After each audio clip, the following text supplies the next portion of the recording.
Bismillah, alhamdulillah, wa salatu wa salam wa rasulullah.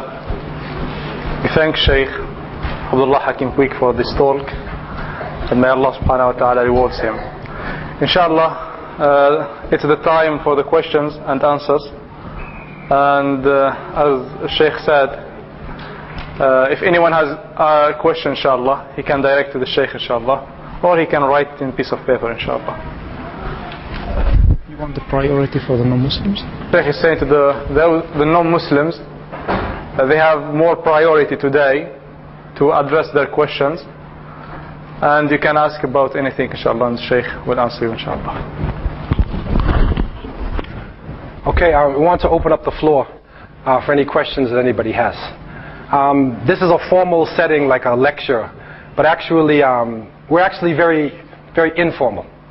So if you have any questions about anything, feel free to ask. Yes, sir.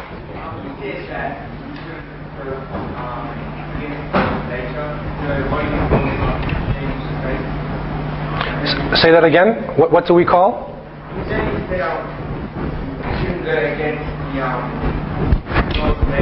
Right. Going into space. Okay, well, there's no restriction about going into space, and even flying or going up into the atmosphere. That there's no restriction. And if it's not for the will of Allah subhanahu wa ta'ala, illa bi'idnillah, if Allah subhanahu wa ta'ala allows for people to go up into the atmosphere, there's nothing wrong with that. Like airplane travel and whatnot, there's nothing wrong. Only the difficulty comes if people go into space, and because of that, they get a God complex. They start to think that they're God. Because they go up, then this is the problem. But in terms of going into the space, there's nothing wrong with it. My only problem with Cape Canaveral and what is happening in many of the countries is they're wasting a lot of money. They just recently lost this ship that they sent out. I think they said $185 million US, just for an experiment, because they want to fly a plane 5 times the speed of sound. People are starving to death, and you have the money to play with a little toy because you want to fly faster than 5 times. What good is it going to do to you, man, when people are starving to death? This is the only real blame that I would say about doing that. Okay, the floor is open for any other questions anybody has. Sisters, if you have a question, you can feel free to either ask it or you can write it. It's up to you. Floor is open.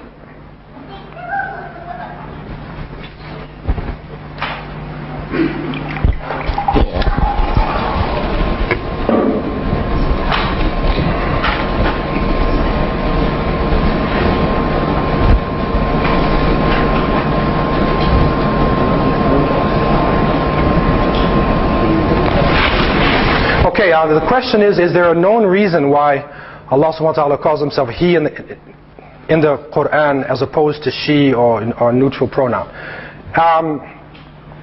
The usage within languages, many of the languages, because of the predominance of men within the societies, he is used, but the he, when it's being used in Arabic, obviously does not mean masculine or feminine.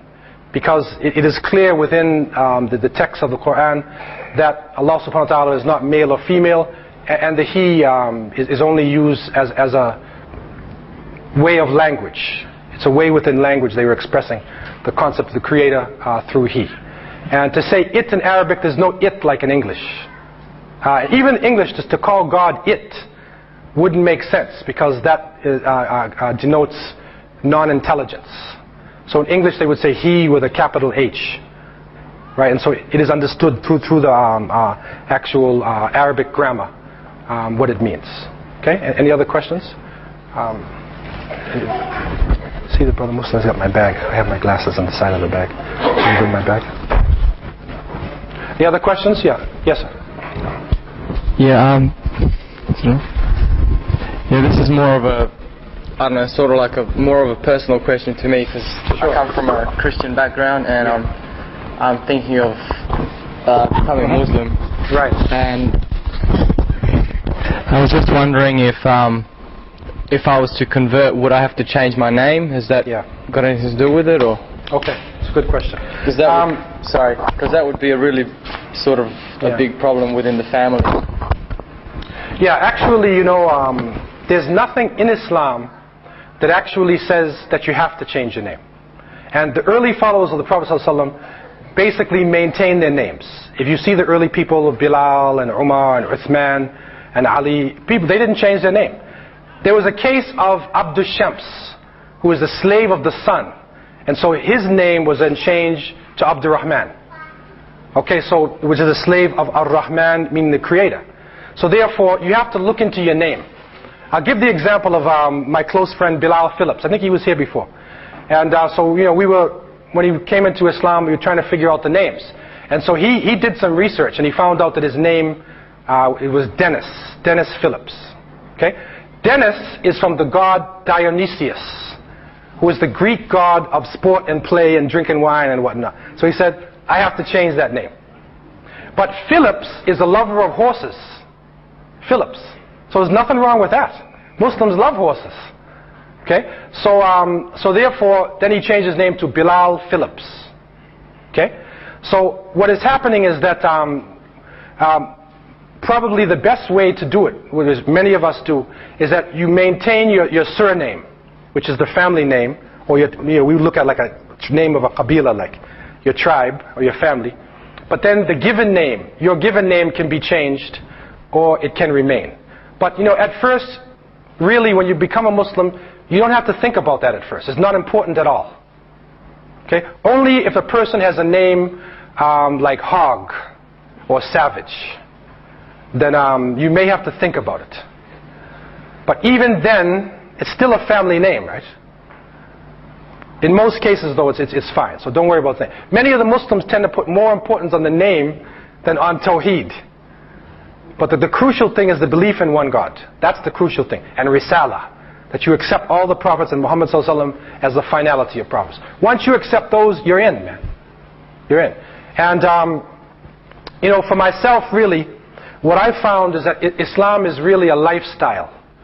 So if you look at it more as a lifestyle, it's not an official church where you sign a document and all that. That's not the important thing.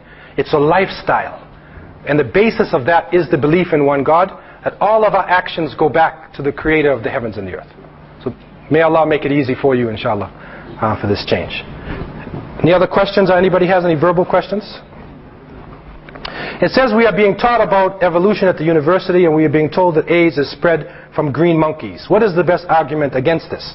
Okay, there are a number of theories concerning the spread of AIDS, or the beginning of AIDS. And in South Africa, there was a conference, the Islamic Medical Association, where leading doctors from around the world came together, and there are a number of theories. One theory, and this may shock you, but this is a doctor who presented this.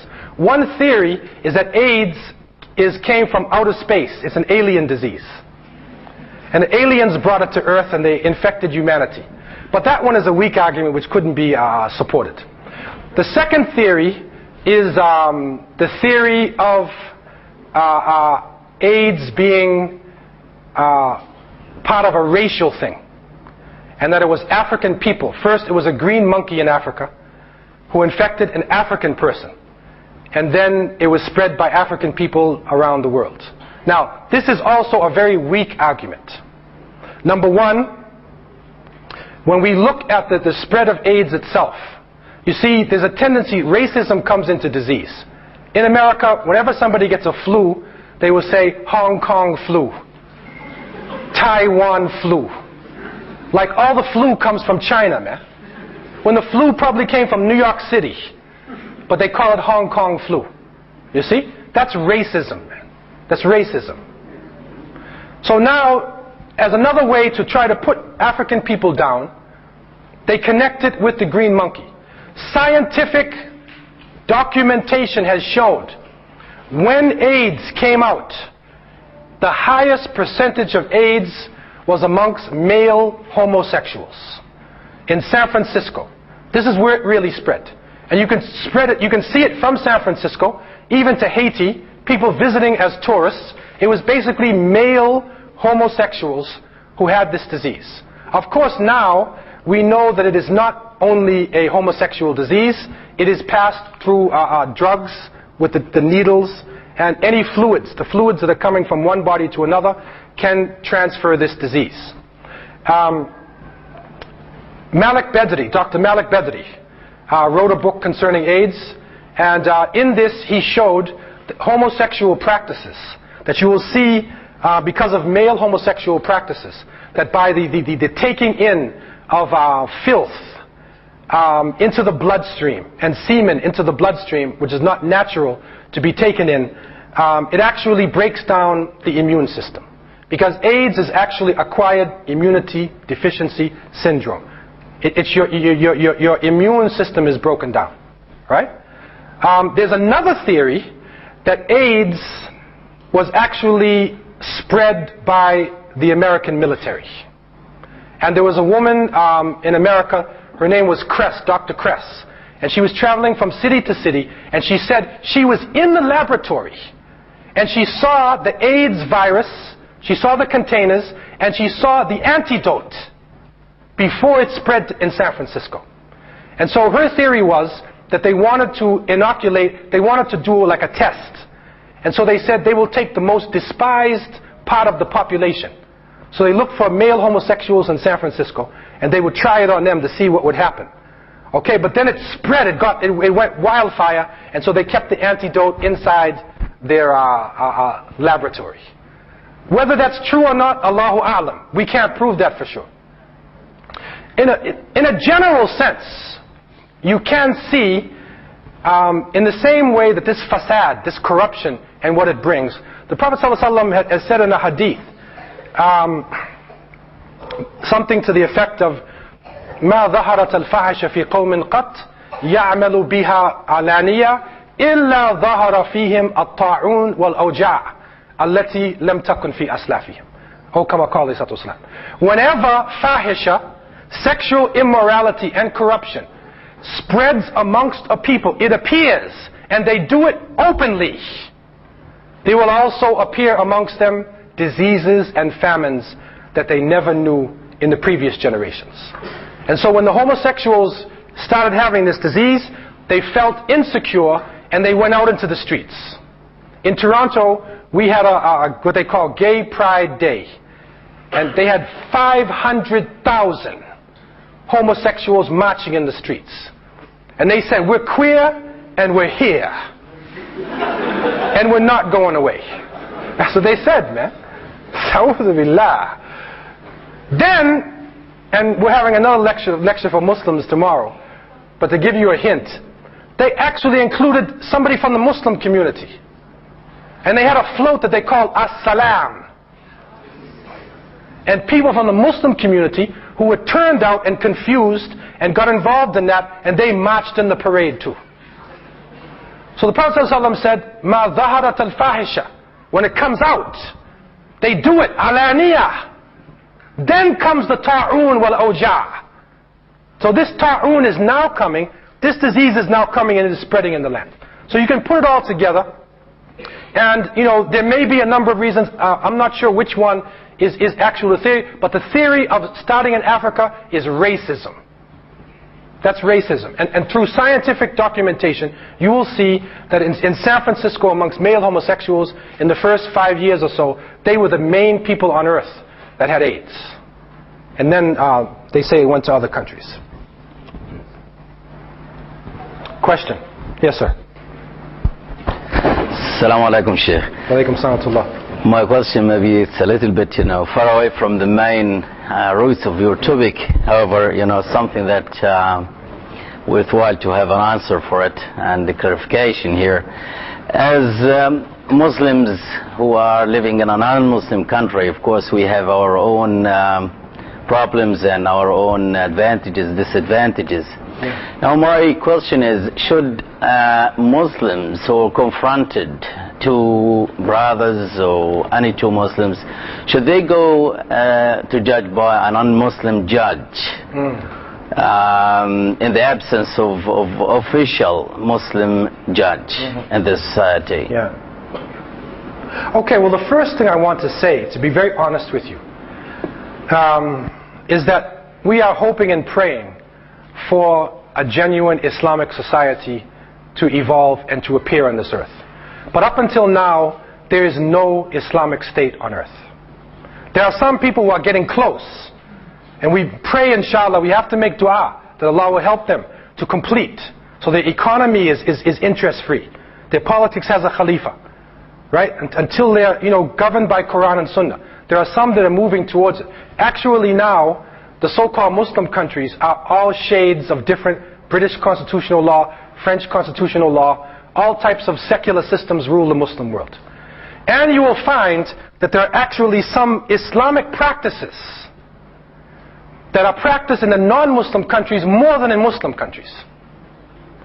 Some of the civil laws in these societies where you get justice in the court system, and certainly it comes from Islamic courts.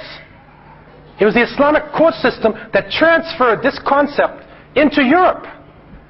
And they took the ball and they spread it now.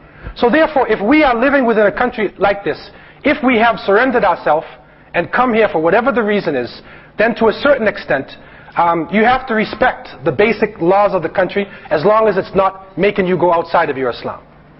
We have to learn now how to work within the environment that you're in. Unfortunately, and I say this from experience, because in Toronto I was the imam of a big mosque, over 1,000 people in the mosque. And we had Muslims from every part of the Muslim world. And when we had marital problems, many times the brothers especially, they don't respect the imam. The imam tells them, you can't say talaq, talaq, talaq, talaq, like water coming out of your mouth. But they continue to say it. They don't respect the imam. They beat their wife brutally in the name of Islam. They do all kinds of things and they won't respect things. Then you say, okay brother, I'm going to call the police. Okay, mashallah, tabarakallah. Now he's going to be very cooperative now. You see? Because the police are coming. See? In New York City, what brothers used to do is, if there was a marital problem, we had brothers trained and we would go to the house and we'll deal with him ourselves. We'll deal with the brother. Okay? But this is a different situation than New York. This is different than New York. So really, we have to learn to, respect those institutions that are here, as long as they're not taking us out of our faith, man. And sometimes you have to go, in that situation. The best way, and what is happening in Canada now, it may even be coming here. The court systems are realizing that in order to save costs in the court, they have an out-of-court settlement. And so they appoint people who are not major judges, but they are like lawyers, and they sit with the two parties, aggrieved parties, and they have an out-of-court settlement. That is the best possible thing for us in this system. Because then you can get a mufti, somebody from the Muslim community, who sits with a lawyer from the court, and then you have the two sides, right? And then it's an out-of-court settlement, right, where the power of the state is there to keep the brother in check, right? But you still have a mufti who is there who can enter in the Sharia perspective. So the Sharia perspective would be there in the decision. That's the best that I've seen within a minority situation. Unfortunately, only in a few parts of the Western countries do the Muslims respect the imam enough to actually obey what the imam is saying. Most of the people look at the imam, they lead salat, man. Make Jum'ah. After that, you're finished, man. You have no power over my life. This is what happens. So we try to get the best settlement we possibly can. There's a question in the back? You have a question? Yes, sure. I wanted to ask you two questions. The first one was, is it haram if a woman does not wear niqab, like cover her face and her hands? And the second question was, if we had like a Nike jumper or something, do we, as Nike is I believe it's a god of sports in Greece or something like that. Yeah. If we had a Nike jumper, would we have to cover the word Nike? Yeah. Yeah, that's okay. What I would like to say, tomorrow we're having another session for the Muslims. So some of the deep questions concerning fiqh and whatnot, I want to discuss this amongst the Muslims, because some of them, the non-Muslims who are here, would not be able to follow all the detailed fiqh type questions. In terms of the covering, wearing niqab or gloves or whatever, it is permissible to wear it or not to wear it. And there's a discussion amongst the fuqaha concerning it. But it is, if a woman wants to wear that, it's permissible. It's fully permissible, and she's actually following, the way of the Sahaba. Many of the Sahaba were the wives of the Prophet ﷺ. So there's nothing wrong, with doing that. Or if a woman shows her face in her hands, there's nothing wrong with that also. Concerning the Nike Airs, there's a lot of discussions concerning these advertisement companies. And, Nike Air, it said that on the back of the Nike, they had Allah, something like that, Allah written on it. It was a symbol. And so I believe they actually took it off. There was a protest made by the Muslims and they took it off. In terms of whether Nike is a god of Greece or not, I'm not sure. I'm not sure about that. But it is better to avoid as much as possible. However, most of the products, most of the clothing that comes out of the Western countries, it's got a stamp on it. So just about everybody in this room has a name on their body.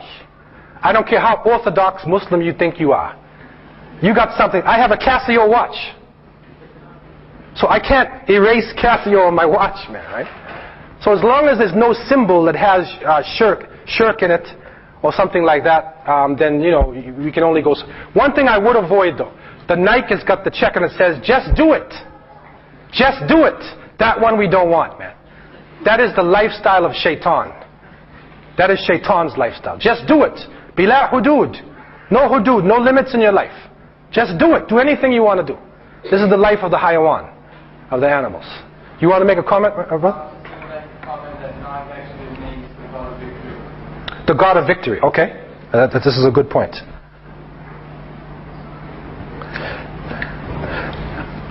Okay, it says, can a Muslim youth have a Christian as a friend, not serious?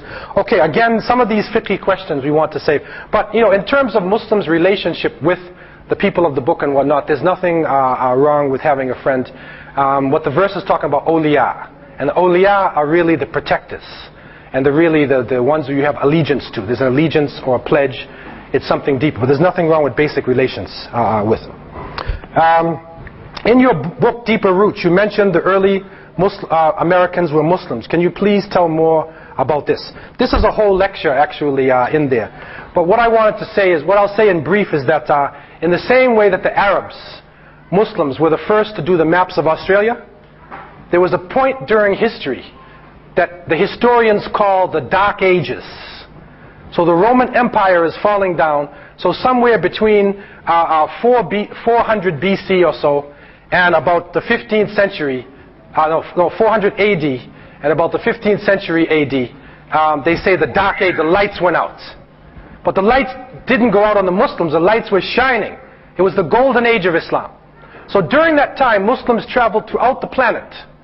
And there's documented proof by Muslim writers, Al-Mas'udi, Al-Idrisi, Ibn Qutiyya, Al-Umari, a number of famous geographers and historians actually wrote, and we have the written proof. And I've got a book here that documents the proof for you, written in Arabic, that talks about journeys made by Muslims across the Atlantic Ocean, and they went into America, they lived with the native people, and they were actually there long before Columbus. Columbus was lost. He thought he was in India, and he bumped into America. And he said, "You're Indians." But the people are not Indians, man. India was like, hundreds and thousands. It's way far away, man. He said, "You're Indians." And you see the picture of Columbus. And he's standing at the shore and he's saying, "I conquer you in the name of Ferdinand, Isabella." And the people were just saying, "Calm down, man. Have something to drink." My question is to the historians, how can you discover a place when the people are standing there looking at you, man? And they've been living there for 20,000 years. And they had pyramids, they had big cities, they had philosophy, they had language, everything. How can you say you discovered the place, man? This is historical cultural imperialism, which is put into our educational system. And we're trying to rewrite the textbooks now. I work with the Toronto Board of Education, and we tried to rewrite these books. Some of them they let us, some they're fighting us, man, not to rewrite the books. I would say Christopher Columbus was discovered in 1492. You understand that? He was discovered. Yeah. Now, question in the back. Yes, sir. brother. Yes, I was interested, you elaborated on how in Islam we're called to enjoin what is right and to forbid what is evil. And the original Sahaba were very vigilant in their actions towards injustice and oppression in general. True. There was this very, very dynamic aspect of Islam that was very social. But we go to the mosque here in Perth and people say, nobody touches on this. The people say, make dua, Allah will help you in your studies, and make dua and Allah will, and all this, and nobody ever touches on these particular issues. That is the heart of the Quran, Sahih Bukhari and Sahih Muslim. This is the heart of Islam, is to have a heart that demands and fights. You cannot separate this from Islam, or this is not but a heart that fights injustice for the restoration of the dignity and unity in the society. But people talk about Louis Farrakhan, they say, look, he's kuffar, but actually the Islam that he's preaching is more concerned with social justice to some extent than what some of the Islam that we get here is. But why is this, brother? How come we are getting a watered down Islam that is not in the primary? I go to the Musalla, the mosque, and people say, somebody stands up, Allah is make dua, and Allah will bless you in your studies and in your business and all this sort of thing. And you think, well, what's that got to do with? Well, good, that's lovely, but they're missing the heart of Islam. Should be fervent, should be worried about, Muslims should be worried about justice and things like that. They shouldn't just be worried about, making money and that. Why is this? What's happening? How come we're not, I can go to a church and hear all this. Brother, I don't need to go to a mosque and hear this. This is something that has to be addressed, brother. Okay, one of the great historians, Sheikh Ibn Khaldun, rahimahullah, when he looked at Islamic history, he looked at it in a sense, it's like a cycle, it's cyclical. And there are some points where Muslims are not practicing their faith. They may be just Muslim in name. And that will be a low point. They'll have their names, but they will not have sulta.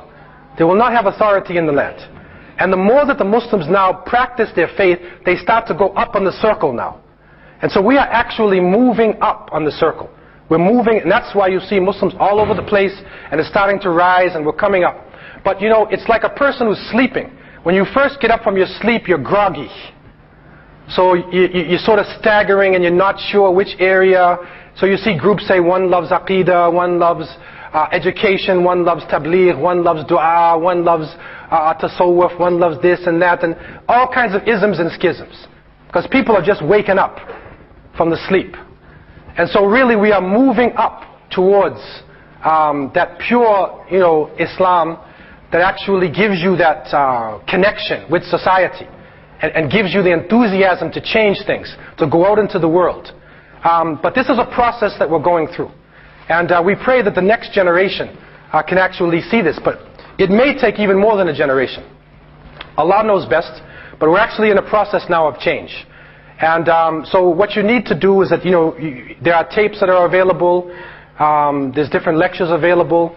And also Muslims are actually given encouragement by Allah subhanahu wa ta'ala to travel in the land. So when you travel to different parts of the world, you will see Muslims in a different perspective. If you stay in your own neighborhood, you'll only get a narrow version of Islam. But if you travel, go to Europe, go to America, go to different parts of the Muslim world, and you'll see different shades of Islam, and you'll see people who are much more active in their way. How much time we got left? Okay.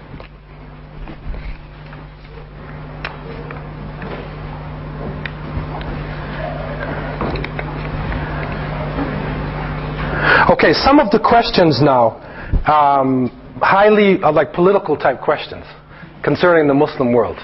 And I would like to reserve these questions till tomorrow. We're having another session.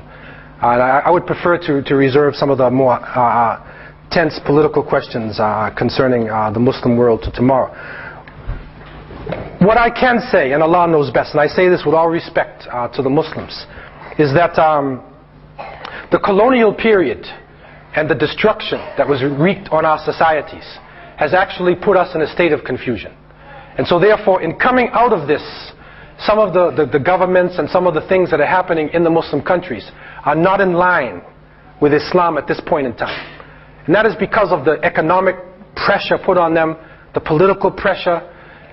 There's a psychological syndrome called post-traumatic syndrome.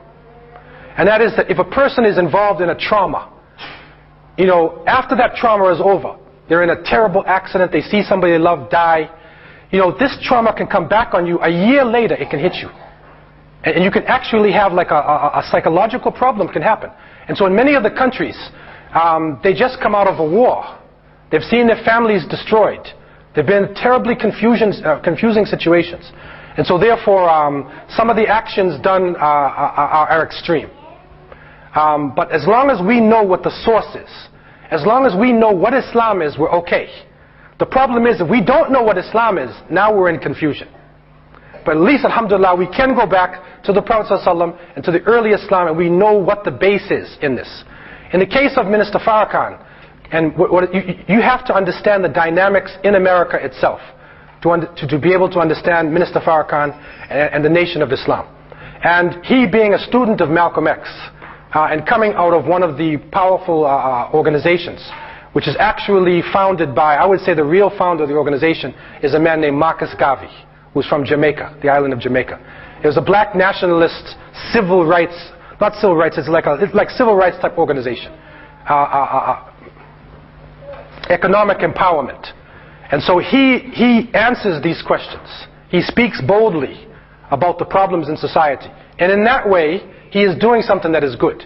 The problem is that's happening with his movement is that he still maintains some of the teachings of Elijah Muhammad. And this is a problem. When you read his magazine called The Final Call, you'll see in the back that they still say, we believe that Allah appeared in the person of W.D. Fard Muhammad in 1930, the Mahdi of the Muslims and the Messiah of the Christians. That means they believe that God came in a man. And that's totally against Tawheed, man. Totally. And so that's the problem. Like he's in a transition, and he's saying that he's coming closer to Islam. Many of his followers are now becoming Muslims, and we pray inshallah that Allah would bring them into Islam, because he's very outspoken. But we still have to take a stand when it comes to these teachings, because when it comes to talking about religion, then he will get you confused. But if you're talking about civil rights, then he sounds like Malcolm X. He's the student of Malcolm X. If you understand Malcolm X, you'll see one of the greatest revolutionaries of the 20th century. And so then you'll see why Farrakhan speaks in this sense. You have a question, brother?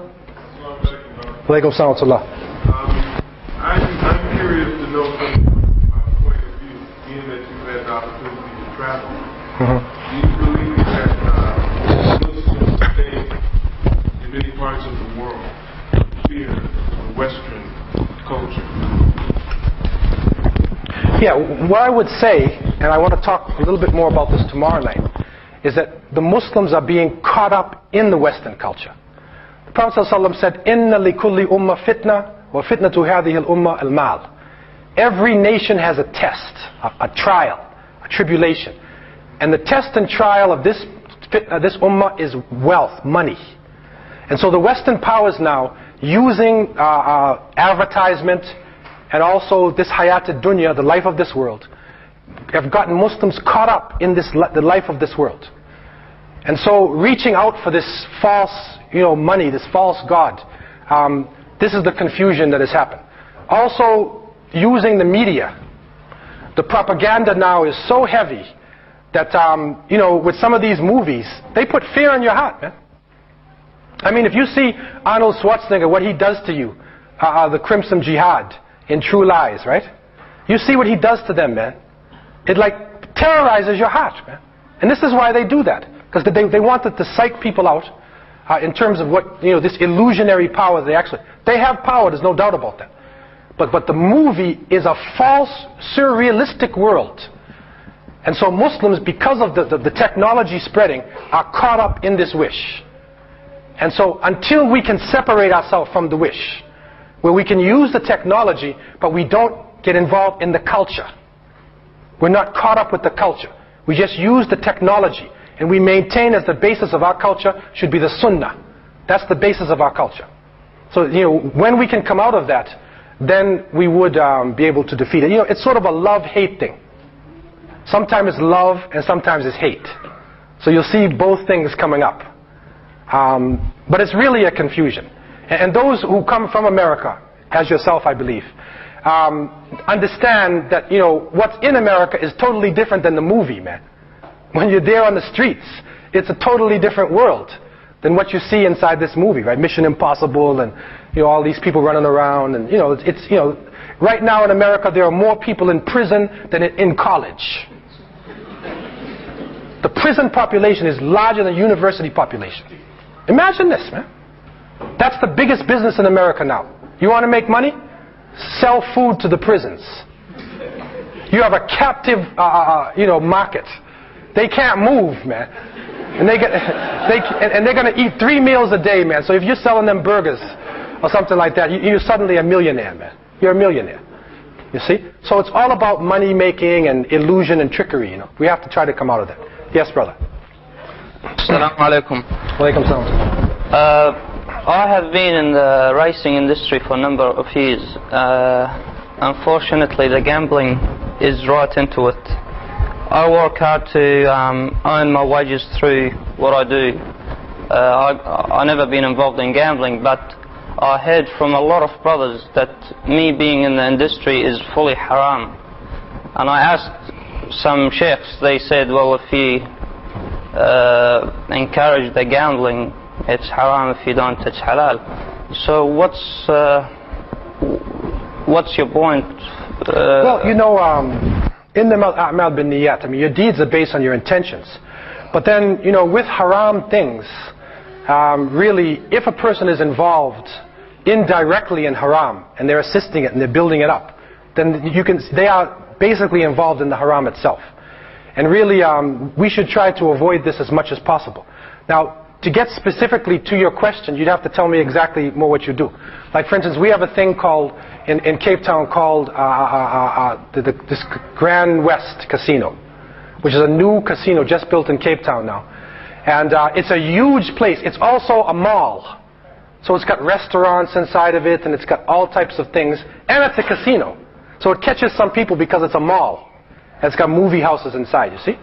So, but really, if a person is inside the casino and they're not betting, but they're fixing up the roulette table, they're giving out the chips, or whatever it is, they're involved in this haram in a sense. So this is like a shubha. At best, it's a doubt. So leave da' ma yuribuk ila ma la yuribuk. Leave what is doubtful to that which is not doubtful. At best, it's doubtful. So it's better to stay away from it completely. Because remember, this gambling now, maysir, it is described by Allah as rijsun min amal al-shaytan. It is a filth. It's a filth from the handiwork of the devil. So you really got to try to get away from it and to get some other better halal way of income. Inshallah. Finish? Okay. So I want to thank you for the questions, and to my friend who has come here tonight in terms of Islam. I invite you, to embrace Islam, because really, when I was about to make that move, the shaitan comes too. The devil can come to you, right, and try to make it seem difficult for you. But if you have that feeling in your heart, you're not joining an organization. It's a spiritual change between you and the Creator. You don't have to change your name, right? You're still the same person. You have the same mother. You have the same father. You're still the same. But then you're tawheed now. You're connected directly with the Creator. Right? And now you have the fullness of prophethood. So I would encourage you strongly to take your shahada tonight. May Allah make it easy for you and for all those who are interested in Islam. سبحانك اللهم وبحمدك أشهد أن لا إله إلا أنت نستغفرك ونتوب إليك والسلام عليكم ورحمة الله وبركاته.